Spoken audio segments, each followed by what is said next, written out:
Dan aku tahu sekali jika wanita itu sudah mati. Yang mana yang anaknya jauh? Pas di atas kasur, ayah siapa? Sebenarnya ada yang nggak biasanya Pak. Lampu. Lampu kan dia udah nyala-nyala. Iya, udah nyala. Terus dia nyalain lagi. Kira malah isinya daging manusia. Karena aku tahu rasa daging manusia yang sebenarnya.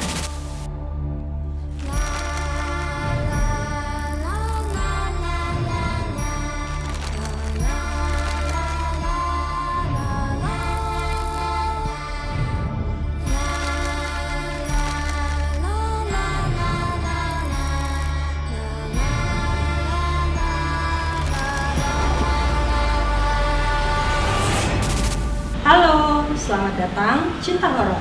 Kembali lagi bersama saya Rain dan teman saya Nanda. Kita di sini akan membahas komentarin juga cerita-cerita yang creepy tapi enggak creepy. Iya, Tapi mau creepy apa enggak sih? sebenarnya ceritanya creepy. Creepy. Tapi kenapa pas kita jelasin teori kita malah Jadi enggak creepy. Ini salah siapa? Iya, coba. Mungkin yang ini akan bisa lebih creepy kali. Mungkin ini kita usahain serem lah di sini. Serem, kita jadiin serem. Iya. Pengennya sih kita sampai kalian ketakutan. Sebenarnya sih kita pengen banget serem gitu. Oke, langsung aja ya. Iya.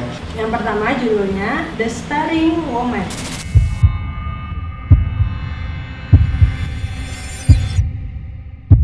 Pada suatu malam, ada seorang gadis yang sedang menumpangi kereta.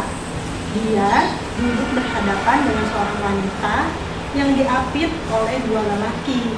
Gadis ini merasa biasa saja melihat pemandangan tersebut. Tapi satu hal agak membuatnya risau, yaitu karena wanita di hadapannya terus memandang lurus ke arahnya. Dan si gadis tidak tahu pasti, sebab wajah wanita itu tersamarkan oleh tudung jas yang dia pakai. Pada pemberhentian selanjutnya, seorang pria memasuki kereta dan duduk di samping si gadis.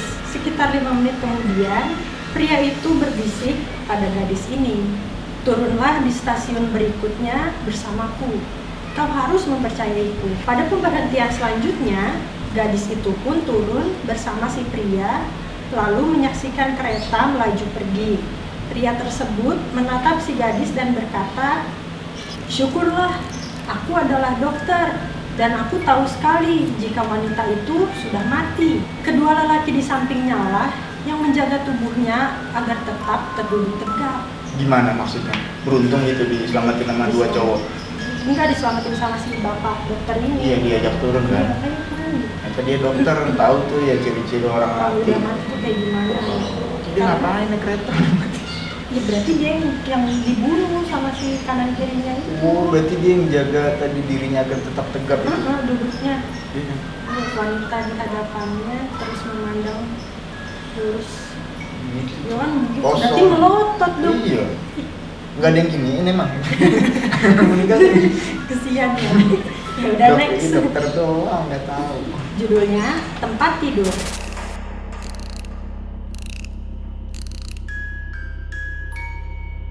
Aku membaringkan putra sematawayangku di tempat tidurnya dan dia berkata, "Ayah, periksalah apakah ada monster di kolong tempat tidurku."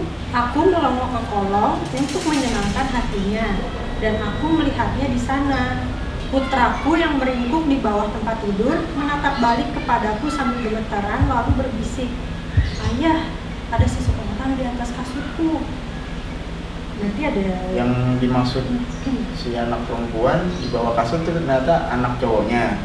enggak ada anak perempuan anak cowok. Maksudnya yang si ayahnya dibilang sama Betul. anak yang di atas Iya. kasur tuh, "Ayah, di kolong kasur." Bisa kasur, nah di bawah juga Di putranya kolong- juga. Iya.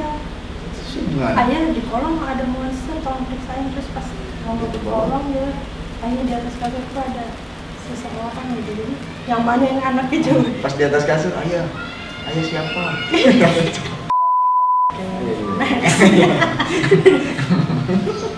Judulnya Pink.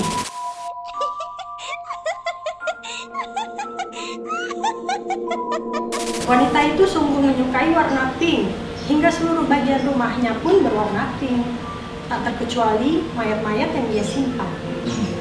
Pasti warna pucat. Ini jadi si Dia cewek pink edik. padahal pink edik ya, pinky banget. Pinky banget. Tapi koleksiannya main. Koleksiannya mayat dan harus pink juga. Iya anjir, kolektor banget guys. Oke, next. Yang keempat, judulnya Sisterly Love.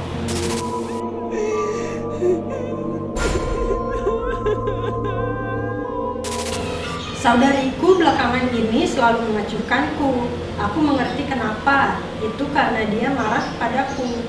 Aku terus mencoba mengajaknya bicara dan menghabiskan banyak waktu bersamanya.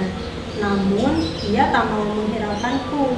Apalagi saat aku membahas soal kelakuan pacarnya yang mengerikan. Dia itu adalah lelaki jahat. Aku harus bisa membuat saudariku mendengar dan membuatnya melihat sendiri. Tapi saat aku memecahkan bingkai foto dirinya dan pacarnya, dia tidak marah. Aku juga menyembunyikan ponselnya supaya dia tidak bisa lagi menelpon laki-laki itu. Lalu aku merusak buket bunga pemberian pacarnya. Namun dia masih belum sadar juga akan maksudku. Dan dia berencana mengundang pacarnya itu untuk datang ke rumah saat ibu pergi malam ini. Dia sama sekali tak memperdulikan laranganku. Aku sungguh berharap kalau saja dia bisa mendengarku. Dia harus tahu bahwa pacarnya lah yang sudah membunuhku, dan aku khawatir kalau dia akan jadi korban selanjutnya. Intim. Ini berarti adiknya udah dibunuh duluan ya. Jadi nolong pakai arwah. Dia udah sayang banget sama kakaknya. Pecah-pecahin foto. Tapi sebenarnya Jam ini, tayangan kan berarti itu. iya, tapi sebenarnya ceritanya ini udah jelas gitu ya, pacarnya yang emang Pembunuh. saudara. Cuma caranya keren sih, meyakinkan kakaknya tuh dia. Kayak di film-film Iya. kan ya, jatuhin foto. Apa kakaknya blow on juga kan? Kalau orang Indonesia kan foto jatuh aja udah. Udah mikirnya ke nenek moyang. Nenek Udah lagi firasat di rumah lagi buruk, ngapain? iya, udah. Gores pisau. Gelas jatuh aja udah was-was gitu. Oke, next. Yang kelima judulnya Busuk.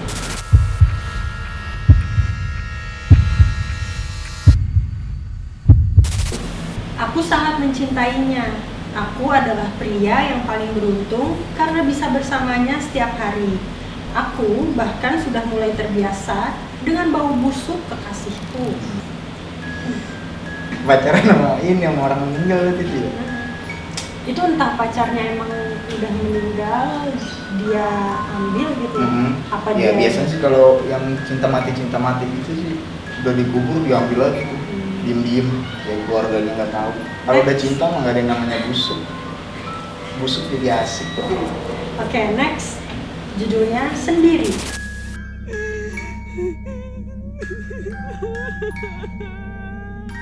Aku sangat ketakutan semalam setelah aku membaca cerita yang sangat menakutkan pada suatu website. Yang lebih parah lagi, aku sendirian di rumah karena orang tuaku pergi keluar kota. Jadi, aku menyalakan lampu di kamarku dan seluruh koridor menuju kamar mandi. Itu membuatku merasa lebih baik. Satu-satunya hal yang menakutkanku adalah ketika aku selesai mandi dan kembali, aku menyalakan lampu kamarku, dan pada saat bersamaan seekor kucing melompat ke atap rumahku dan membuat suara gaduh di dekat jendela kamarku. Hal itu membuatku sangat kaget. Biasa nih Maya. Biasa. Sebenarnya ada yang nggak biasanya, Pak. Lampu. Lampu kan dia udah nyala-nyala. Iya udah nyalain terus dia nyalain lagi. Pas balik dari kamar mandi kok dia nyalain lagi lampu di Apa kamar. emang kucingnya? Dan pada saat bersamaan seekor kucing melompat ke atap rumahku dan membuat suara gaduh di dekat jendela kamarku. Dia lompat dari jendela tuh orang yang nyalain lampu tuh. Berarti Kucing bukan kaget. kucing. Bukan kucing guys. Kucing garong. Kucing itu identik sama makhluk halus ya. Enggak kan kalau kucing kalau melihat makhluk halus gitu tuh kaget. Oh berarti bapak malu halus. Kalau saya bukan malu halus. Maling. Iya. Karena tahu dia sendiri ya. Iya awalnya kan dia udah nyalain lampu semua. Mandi dah tuh. Pas Keluar dari balik lampu mati. Ada suara busak gitu. Ini bisa sih rampok juga. Ya hati-hati dah. Hati-hati dah kalau mandi. Udah Pak, jadi Yes. Berapa tuh? diakhiri dengan rampok tadi. Diakhiri dengan rampok. Menurut gua rampok, kalau gua kedua sih bisa kedua. Rampok kucing garong. Nah, itu dia Pak, cerita creepypasta hari ini. Gimana? Nah, jadi kan gini kan di minggu lalu di episode sebelumnya nih, kan saya kan udah cerita nyumbang satu creepypasta ya? Bikinan saya sendiri. Nah, gimana Pak, punya cerita-cerita yang kayak gini nggak Pak? Banyak, cuma gak kenal. Cerita-cerita kayak gini. Oh, ada. Ini the real nih, berarti cerita the real. Enggak the real, buatan juga. Buatan juga, cuma Oke. gitulah. Jadi Judulnya apa? Judulnya Lapar. Hungry. Nah, sekarang saya tantang Bapak membuat cerita kayak gitu juga. Coba gimana? Oke, udah dapet. Oke. Jadi gini.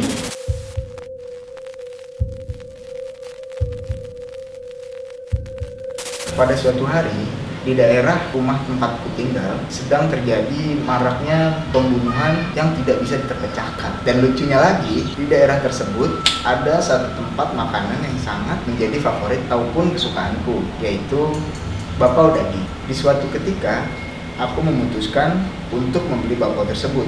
Dengan seluruh keberanianku, aku berjalan menuju tempat makanan itu. Dan akhirnya aku membeli satu bakpao daging. Pas aku makan, bakpao ini enak sekali karena isinya daging sapi. Kira malah isinya daging manusia.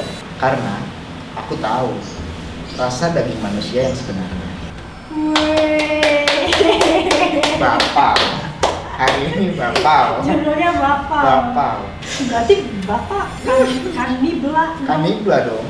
Oh my god. Terus Bapak yang bunuh juga itu orang-orang pada hilang. Sebenarnya iya, kita sensor aja tadi nama daerahnya ya. Sebenarnya itu emang bener banget di rumah gue itu. Yang gue bunuh. Oke, udah kalau gitu. Keren banget ya ceritanya juga. Padahal spontan banget. Boleh, masih banyak banget tapi waktunya nggak cukup. Wih, oke boleh kalau gitu di next episode. Iya. Oke. Ya udah kalau gitu buat teman-teman semua yang punya teori-teori lain untuk cerita-cerita yang tadi kita udah bawain, bisa tulis di kolom komentar di bawah. Dan Tulis. juga kalau kalian punya apa? Iya, cerita-cerita yang menarik, yang Cerita- asik untuk dibahas. Ya yang sama Pengalaman kalian. pribadi lah. Lebih seru sih pengalaman pribadi. Bisa juga kalian ceritakan di kolom komentar di bawah sini. Oke. Oke, kalau gitu sampai jumpa di episode selanjutnya. Jangan lupa Untuk like, comment, dan share video ini, dan pastinya subscribe.